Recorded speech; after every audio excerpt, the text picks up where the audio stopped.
एक सेठ था,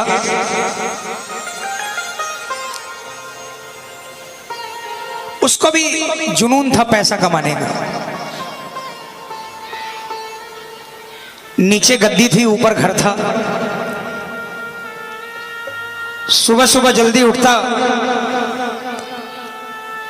घर के सब लोग सोए रहते, नीचे आकर अपने व्यापार में लग जाता।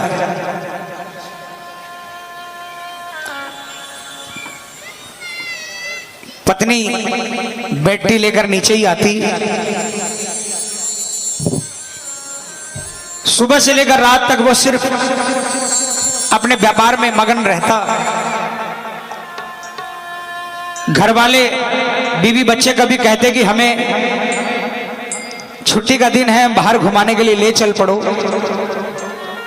या हमारे साथ आज मार्केट के लिए चल पड़ो, तो सेठ तिजोरी खोलकर गड्डी निकाल कर दे देता। कहता पैसे ले जाओ, गाड़ी खड़ी है, ड्राइवर खड़ा है, गाड़ी लेकर चले जाओ, ड्राइवर को लेकर चले जाओ, तुम काम करके आ जाओ, मुझे डिस्टर्ब मत करो, मुझे अभी पैसा कमाना है। उसके लिए पैसा से बड़ा दुनिया में कुछ था ही नहीं। यार दोस्त आते, वो भी बहुत मिन्नत करते कि यार कभी तो बाहर निकला करो, लेकिन सब हार गए। एक बार घर वालों ने और सेठ के यार दोस्तों ने मिलकर मन में एक विचार किया। 2-3 दिनों की छुट्टी लगातार पड़ रही थी और घर वालों ने अल्टीमेटम दे दिया सेठ जी को कि इन छुट्टियों के अंदर में हमको बाबा श्याम के दरबार में, सालासर जी दरबार में, रानी सती दादी के दरबार में दर्शन करने जाना है और आपको साथ लेकर जाएंगे। सेठ ने बहुत मना किया। घर वालों ने भी अनशन कर दिया कि अगर नहीं चलोगे तो खाना पीना सब बंद कर देंगे। सेठ इतना निर्दयी नहीं था, हार गया और प्लान सफल हो गया। घर के बीबी बच्चे और सेठ के यार दोस्तों ने मिलकर एक बड़ी लग्जरी बस करी और सब कोई मिलकर गाड़ी में बैठकर सुबह सुबह बाबा श्याम के दरबार के लिए निकल पड़े। गाड़ी के अंदर में कोई झांझ बजा रहा था, कोई मजीरा बजा रहा था, कोई ढोलक ढपली बजा रहा था, भजन गा रहा था, कोई नाच रहा था कोई।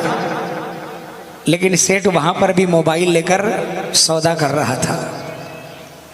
खाटू पहुंच गए, धर्मशाला में जाकर रुके, नहाया धोई करी और जब धर्मशाला से बाहर निकले मंदिर जाने के लिए तो किसी के सिर पर चूरमे का थाल था, किसी के हाथ में प्रसाद की थैली थी, कोई ढपली लेकर धमाल गा रहा था, कोई निशान लेकर नाच रहा था। सेठ वहां भी मोबाइल से सौदा कर रहा था। बाबा के मंदिर की सीढ़ी आई, सेठ ने कान पे से मोबाइल नहीं हटाया। अब की बार उसकी धर्मपत्नी ने झपट्टा मारकर मोबाइल छीन लिया। अरे कुछ तो शर्म करो, अब तो बाबा का दरबार आ गया, अब तो ये व्यापार और कारोबार को थोड़ी देर के लिए तिलांजलि दे दो। सेठ मन महसूस कर रह गया। बिना मन के उसने पहली सीढ़ी पर कदम रखा। लेकिन प्रेमियों, झूठ नहीं कहता, जो नहीं गए हैं उनको बता दूं, 13 सीढ़ी है और पहली सीढ़ी से ही कुछ कुछ होने लग जाता है। सेठ को भी लगा कि कुछ अलग सा हुआ है उसके साथ। एक एक सीढ़ी चढ़ता गया, सेठ के मन के भाव बदलते गए और 13वीं सीढ़ी पर चढ़ने के बाद जब वो बाबा श्याम के दरबार में सामने पहुंचा और बाबा से नजरों से नजरें मिली, सेठ एक टक निहारता रह गया, आंखें फटी की फटी रह गई। चंद सेकंड के अंदर में सेठ की आंखों से आंसुओं की धार बह निकली और सेठ मन ही मन बाबा से कह रहा है, बाबा मैंने तो सोचा था कि पैसा कमाने से बड़ा नशा दुनिया में किसी चीज में नहीं है, लेकिन मैं गलत था, मैं अभागा था बाबा, जो इतने बरसों तक आपके दरबार से दूर रहा। आज आपकी आंखों में झांक कर देखा, जो नशा आपकी आंखों में है उस नशे के आगे दुनिया का हर नशा फीका है बाबा। सेठ काफी देर तक बाबा के सामने खड़ा आंसू बहाता रहा। मन ही मन बातें करता रहा। परिवार वाले दर्शन करके आए, सेठ को हाथ पकड़ा। सेठ ने कहा तुम जाओ, अभी मैं थोड़ी देर में आता हूँ। क्या तो आने के लिए तैयार नहीं था, क्या मंदिर खाली था। घंटों बाबा के दरबार में बाबा से बातें करता रहा। आखिर में उसने शीश झुकाया, दंडवत प्रणाम की और कहा बाबा आज आपसे वादा करके जाता हूँ। मैंने सुना है हर महीने की 11 को आपके दरबार में लाखों लोग आते हैं। मैं भी आपके दरबार में हर 11 को आऊँगा, अकेला नहीं आऊँगा। मेरे शहर में जो भी आपके दरबार में आना चाहेगा उसको अपने साथ लेकर आऊँगा, गाड़ियाँ भर भर कर आऊँगा। ये वादा करके सेठ चला गया। अगले महीने 11 आई, सेठ फिर बाबा के दरबार में आया। अब की बार कई गाड़ियां लेकर आया, पूरे शहर को न्योता दे दिया। सेठ इसी तरह आने लगा। 2 4 6 महीने बीते। एक 11 के दिन जब सेठ घर से निकलने लगा, मुनीम जी आवाज लगाई। मुनीम ने, सेठ जी कहाँ जा रहे हो? सेठ ने कहा मूर्ख तुझे पता नहीं आज 11 है, मुझे बाबा श्याम के दरबार में जाना है। मुनीम ने कहा सेठ जी आपको शायद याद नहीं, कल एक व्यापारी का फोन आया था जो कि बाहर से आ रहा है और 50-60 लाख का व्यापार है, सौदा है, और आज शाम को वो वापस देश से बाहर चला जाएगा। अगर ये सौदा हाथ से निकल गया तो बहुत नुकसान होगा। आप एक काम करो, 11 की जगह पूर्णिमा को चले जाना। सेठ ने सोचा मुनीम सही कह रहा है, आज इस व्यापारी से सौदा कर लेता हूं। 4 दिन बाद पूर्णिमा आएगी, पूर्णिमा को चला जाऊंगा, क्या फर्क पड़ता है। सेठ माया में उलझ गया। 50 लाख का सौदा करने के लिए रुक गया। उस मूर्ख को यह नहीं मालूम था जो व्यापारी आ रहा है उससे 50 लाख का सौदा होगा, लेकिन ये जो व्यापारी है इससे जन्म जन्म का सौदा होने वाला था। सेठ नहीं गया। पूर्णिमा आई, फिर कोई व्यापारी आया। सेठ ने सोचा अगली 11 को चला जाऊंगा। अगली 11 आई, फिर कोई व्यापारी आया। सेठ फिर सोचा कि मावस को चला जाऊंगा। सेठ फिर माया जाल में उलझ गया और सेठ का बाबा के दरबार से रिश्ता फिर से टूट गया। 2 4 महीने निकल गए, सेठ खाटू नहीं जा पाया। एक रात को सेठ सोया, अचानक रात को 2 2:30 बजे उसे लगा कि उसे कोई आवाज आ रही है। वाह रे सेठ, तू तो बहुत बड़ा व्यापारी निकला। मैंने तो सोचा था कि मेरे दरबार में कोई मेरा भगत आया है जो पश्चाताप करने के लिए आया है, लेकिन मुझे नहीं मालूम था कि वो कोई भगत नहीं बल्कि सौदागर था, सौदा करने के लिए आया है। तुझे पैसे कमाने का बहुत शौक है ना, जा आज के बाद खूब पैसा कमाना, लेकिन मेरे दरबार में दोबारा नहीं आना। सेठ की आंखें खुली, बहुत पछताया। उसने सोचा कि अभी के अभी खाटू जाऊंगा, लेकिन बाबा को मंजूर नहीं था। बिस्तर से उतरने के लिए जैसे ही पांव नीचे किए, सेठ अपने पांव पर नहीं खड़ा हो पाया।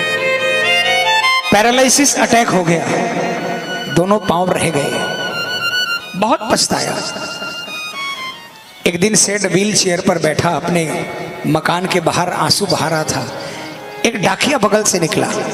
सेठ ने डाकिया को आवाज लगाई, है डाकिया, तुम तो कलकत्ता, दिल्ली, बंबई न जाने कहां कहां का संदेशा ले जाते हो, क्या मुझ गरीब का एक संदेशा मेरे बाबा श्याम के दरबार में ले जाओगे? डाकिया ने कहा मेरा तो काम ही ये है, और जब से इंटरनेट आया है लोग व्हाट्सएप और फेसबुक और मल्टीमीडिया के द्वारा चैटिंग कर लेते हैं। बहुत मंदा धंधा है, धंधा बहुत मंदा है। बोलो तुम्हारा क्या संदेशा है? डाकिया को सेठ ने क्या कहा, डाकिया ने सेठ से क्या कहा, और सेठ को फिर डाकिया ने क्या कहा, और डाकिया ने बाबा के दरबार में जाकर क्या संदेशा सुनाया। आइए प्रेमियों,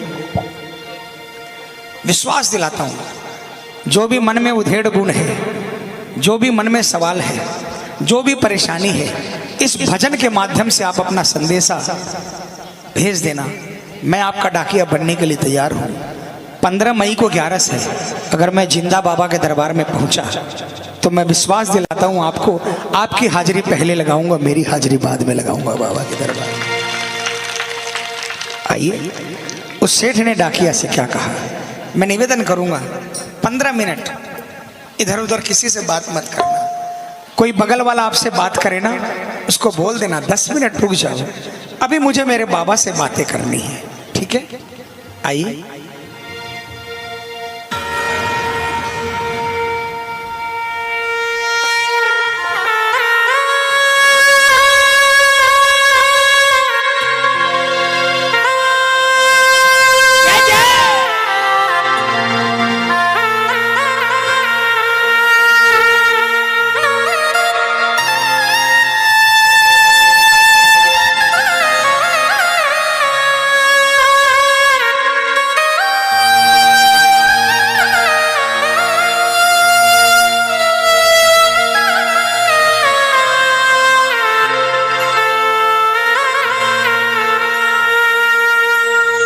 डाकिया जा रे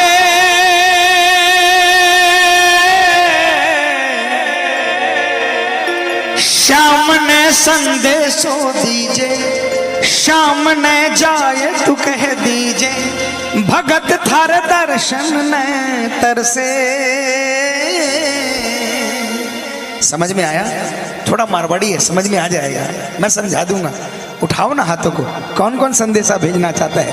मिलकर तालियां बजाकर बोलेंगे क्या? डाकिया जा रे सामने संदेशो दीजे, सामने जाए तू कह दीजे, भगत थार दर्शन में तरसे। डाकिया जा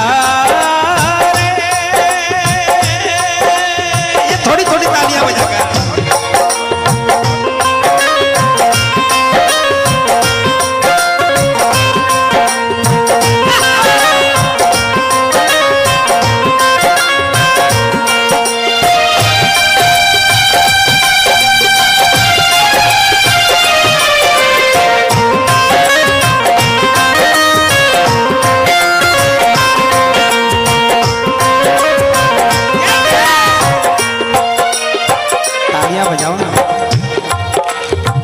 डाकिया ने कहा कौन से गांव थारो शाम बसो है, इतनो मान बता दे सेवक रे।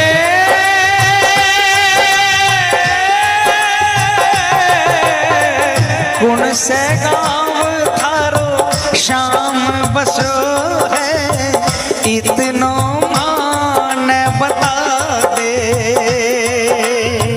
घर तेरे पास है कोई निशानी, माने तू दिखला दे। कैया जानूंगा पहचान मैं हूँ छोरो अनजान, कैया जानूंगा पहचान मैं हूँ छोरो अनजान, कैया शाम शुहोसी मिलन।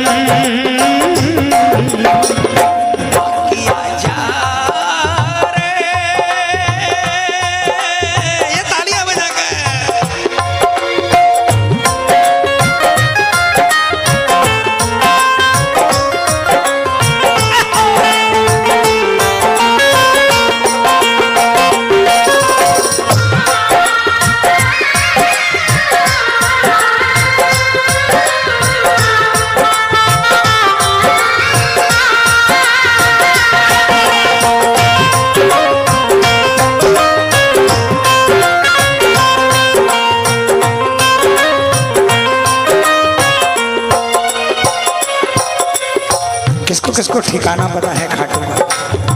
तालियां। सेठ ने कहा खाटू में है श्याम जी को मंदिर, शिखर ध्वजा लहरावे। डाकिया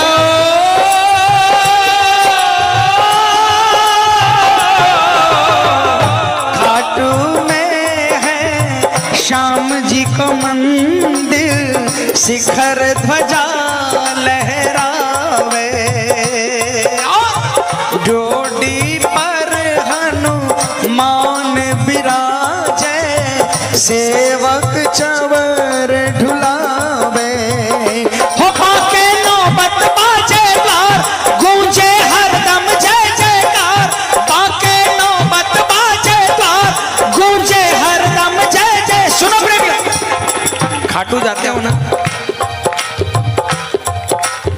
जब छोटी सीढ़ियों से दर्शन करने चढ़ते हो, अखंड ज्योति वाले चबूतरे पर नगाड़ा रहता है, नगाड़ा वाला भी रहता है, तालियां बजा, उसके हाथ से डंडा लेकर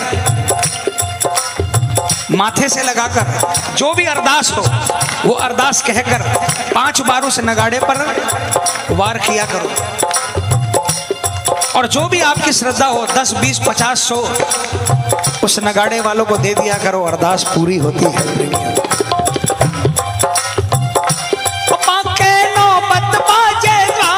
गूंजे हरदम जय जयकार, बांके नौबत बाजेदार, गूंजे हरदम जय जयकार, सज धज बैठे है श्याम सजन,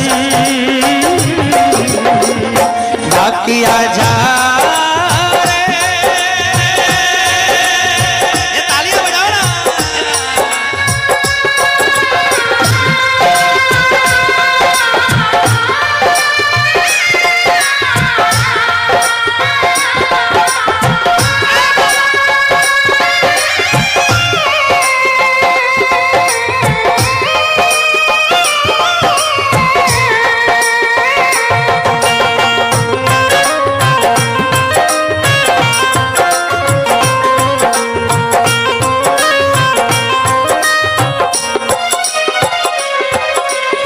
डाकिया सेठ से विदाई लेकर निकला,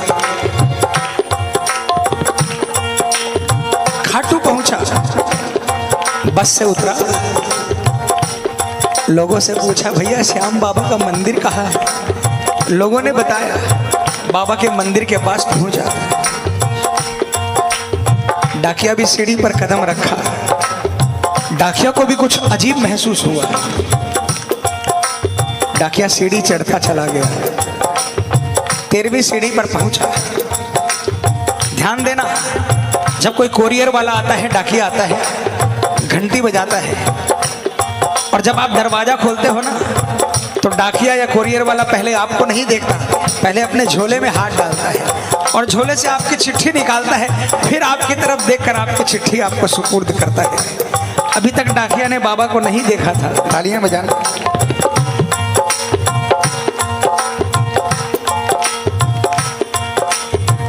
पहुँच गयो दरबार श्याम के, बोलन लाग्यो संदेशो, बाबा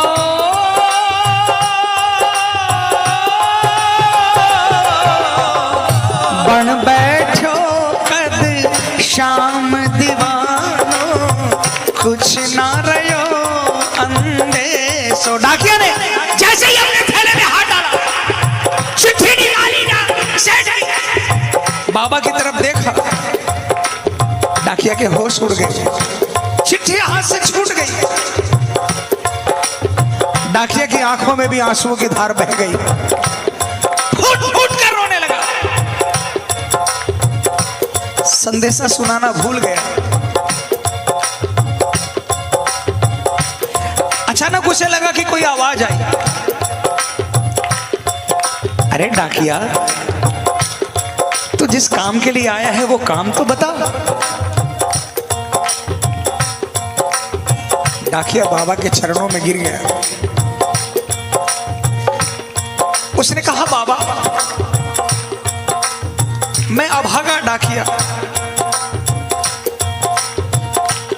जिंदगी के 40 साल साइकिल के 2 पहियों पर बिता दिए, इसका संदेशा उसको सुनाया, उसका संदेशा उसको सुनाया, मेरी सुनने वाला आज तक कोई नहीं आया। रिटायरमेंट के 2-3 महीने बाकी बचे हैं, ये तो भला हो उस सेठ का जिसने मुझे आपके दरबार का पता बता दिया। मैं सेठ का संदेशा जरूर लेकर आया हूं, लेकिन अब आपसे विनती करता हूं, मुझे यहां से नहीं जाने दो बाबा, अपने चरणों की सेवा दे दो, कुछ नहीं चाहिए, दिन भर आपकी और आपके भक्तों की सेवा करूंगा, आपके प्रसाद की अगर आधी रोटी भी मिल जाएगी उसी में संतोष करके अपना जीवन बिता दूंगा। बन बैठो कद शाम दीवानो, कुछ ना रहो अंदेशो। ओ आखड़ ल्यासो बरसीदार, चैया सावन की फुहार। आखड़ ल्यासो बरसीदार, चैया सावन की फुहार।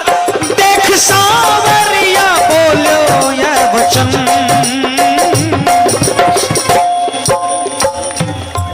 अब की बार बाबा ने कहा, पगले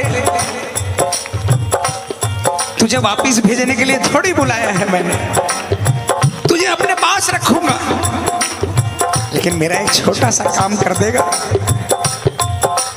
जब भवसागर पार करने वाले ने केवट से कहा कि मुझे गंगा पार करा दे, वो चरणों में गिर गया। डाकिया फिर चरणों में गिर गया। दुनिया का काम बनाने वाले आज मुझ गरीब को कह रहे हैं कि मेरा एक काम कर देगा। बाबा ने कहा, डाकिया, ए भैया, हेलो, ए भाई साहब,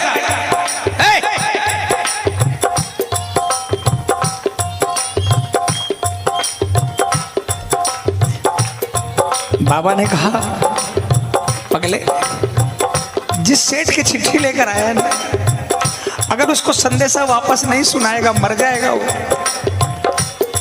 बस मेरा संदेशा उसको देकर आ जा, उसके बाद तुझे कहीं नहीं जाने दूंगा। और बाबा ने क्या कहा, डाकिया जा रे, संदेशों सेवक ने दीजे, सेवक संदेश न तरसे। संदेशों सेवक ने दीजे, सेवक संदेश न तरसे। सेवकिया राह तेरी निरखे, डाकिया जा।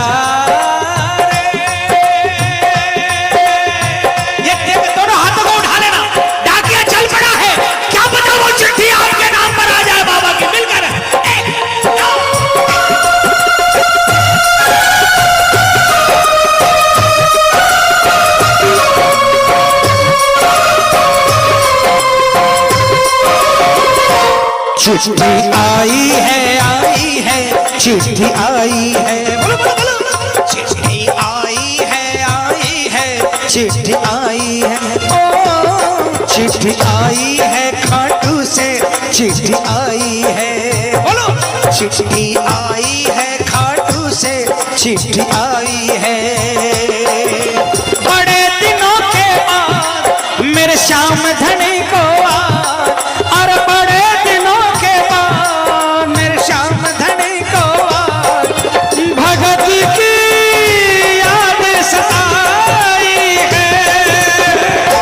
चिट्ठी आई है, चिट्ठी आई है, ओ चिट्ठी आई है, चिट्ठी आई। डाकिया ने ये नहीं सोचा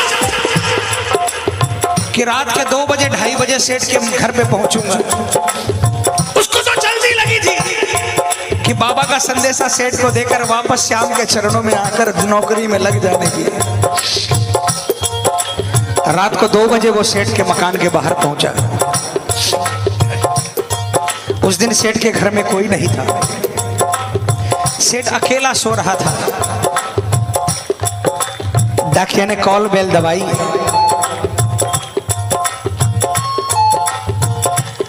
अचानक सेठ की नींद खुली। उसने सोचा आधी रात के वक्त कौन आया। अचानक उसे याद आया, डाकिया आया है, मेरे बाबा का संदेशा लेकर आया है। उठकर बैठ गया, लेकिन वो भूल गया कि उसके तो पांव नहीं है।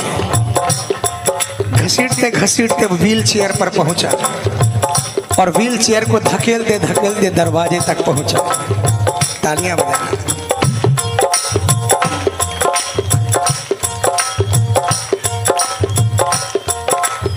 इस खुशी में कि डाकिया चिट्ठी लेकर आया है, सेठ की ताकत खत्म हो गई। उसने दरवाजे का हैंडल नीचे करने की कोशिश की, खुशी में सारी ताकत खत्म हो गई। हैंडल नहीं हिल रहा था। बहुत कोशिश की,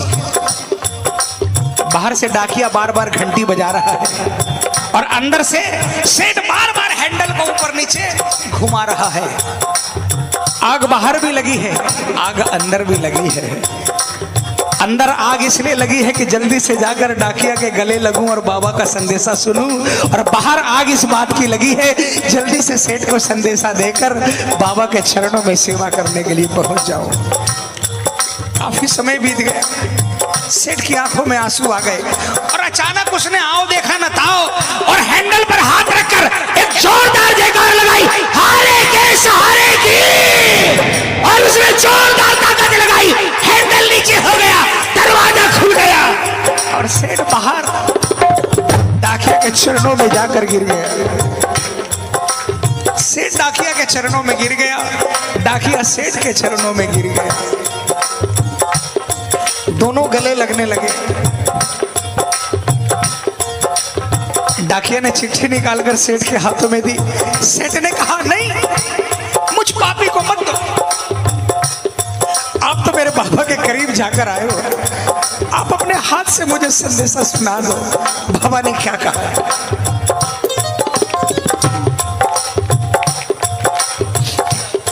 डाकिया ने संदेशा सुनाया। बाबा ने क्या कहा है सुनना, आप भी सुनना, ये संदेशा आपके लिए भी है। बाबा ने कहा, कह दीजिए तू जाए सेवक ने तेरो बुलावो आसी, सेवक रे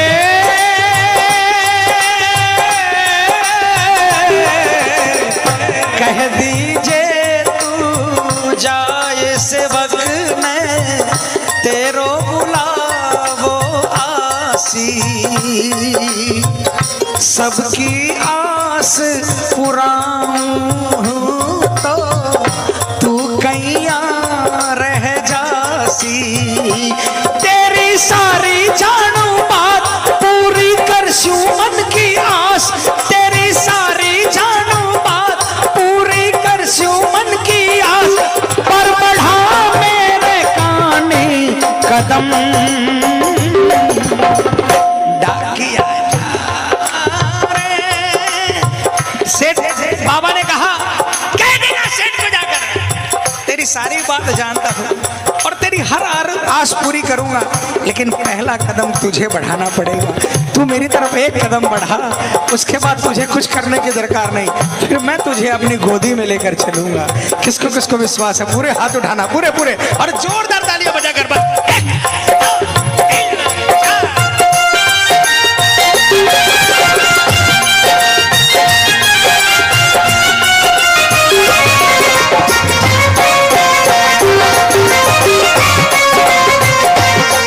पुष्पांजलि वाले की, पुष्पांजलि वाले की, लीले घोड़े वाले की, पुष्पांजलि वाले की, लीले घोड़े वाले की, गोदी में सो जाऊं, मेरा दिल करता है शाम के भजनों में खो जाऊं, मेरा जी करता है शाम के भजनों में खो जाऊं। किसका किसका मन करता है?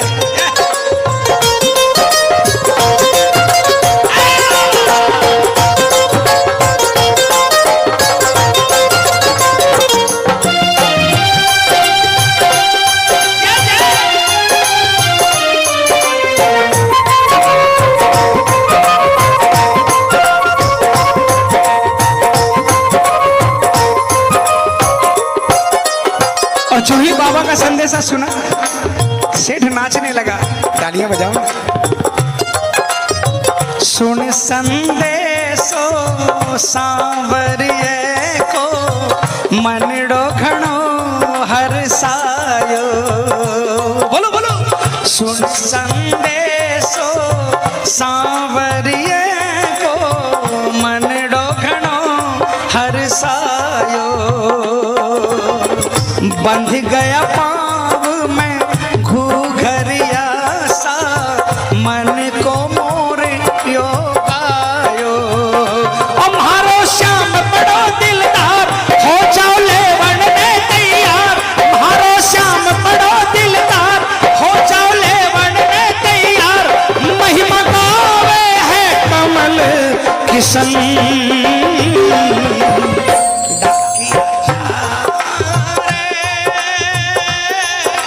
देखो आपका डाकिया मैं हूं, कोई फीस नहीं लूंगा। भजन खत्म हो गया, मेरी तरफ से आखिरी लाइन है, पूरे हाथ उठा लो, पूरे पूरे और जोरदार आवाज में सिर्फ ये 2 लाइनें कह देना, विश्वास दिलाता हूं आपका संदेशा बाबा के दरबार में पहुंच जाएगा। क्या डाकिया जा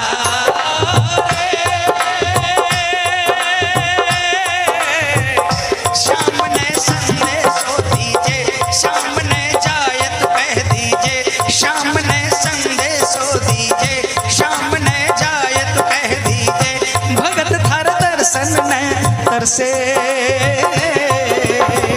डाकिया जा रे, डाकिया जा रे, डाकिया जा